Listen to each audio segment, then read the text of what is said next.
Hey everyone, welcome to Astronomy in the Stars. In this video, we're going to very quickly talk about weather. How do you know if it's going to be clear out tonight? What time will the clouds move out of the way so you can get outside and start doing some astronomy?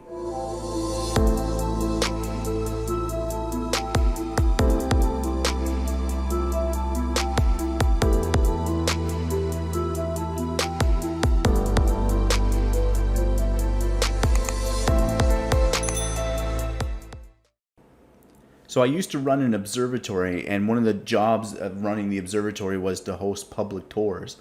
So one of the responsibilities was every single night that there was supposed to be a tour, I would have to check the weather and determine whether the clouds were going to be clear enough for us to do a public tour. And so in order to do that, there was a few websites I went to, and I've listed those websites in the video description.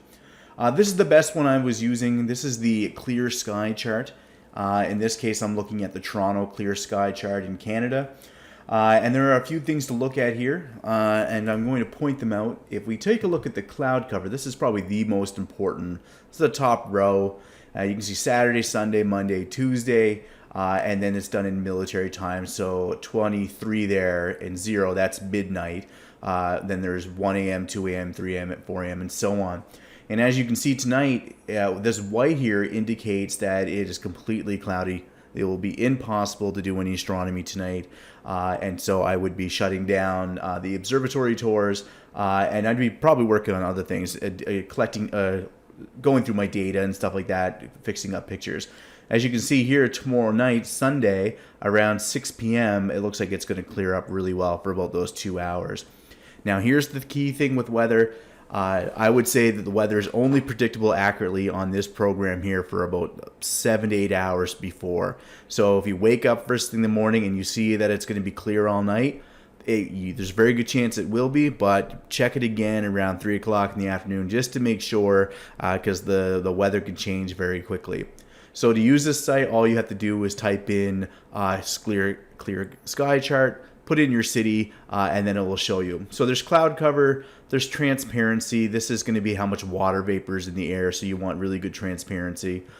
Seeing is based off the temperature difference in the air, so really good seeing is going to allow you to see really good details on the surface of planets and things like that. And darkness, this is sunrise, sunset. So you can see the sun setting here around 8 o'clock or so, and then rising again around 7 a.m. Okay, so this is the clear sky chart. This is a really good one. Another one that I used a lot was the NASA weather images. So if you just Google NASA weather images or click on the link that I provided in the description, there's a few options you can pick up here. The one I would normally use would be the clean long wave infrared. I don't exactly know what it's doing, but I know it's measuring cloud covers. If you click on it, you can actually animate it, and you can see what's happening over time where these clouds are moving. So if you wanted to know if it was going to be clear in the next day or so, you can see you got this huge mass. It's probably going to be pretty cloudy in this area for a while. After doing this for a long time, I know that these clouds always seem to move up the eastern seaboard, just like so. So those two sites are probably the best. You can always check your local weather station, but typically they're not really going to tell you about cloud covers to that extreme, because sometimes it's clear from 9 to 11 and that's all you need. And sometimes you need to see Saturn, and you can only see Saturn at say 3 o'clock that night, 3 o'clock in the morning. Well, you're going to want to know, are the clouds going to be out at that time, and should you get up and go outside? Anyway, in our next video, we're going to try to take a picture of the moon. Unfortunately, it's cloudy tonight, so we'll try again shortly.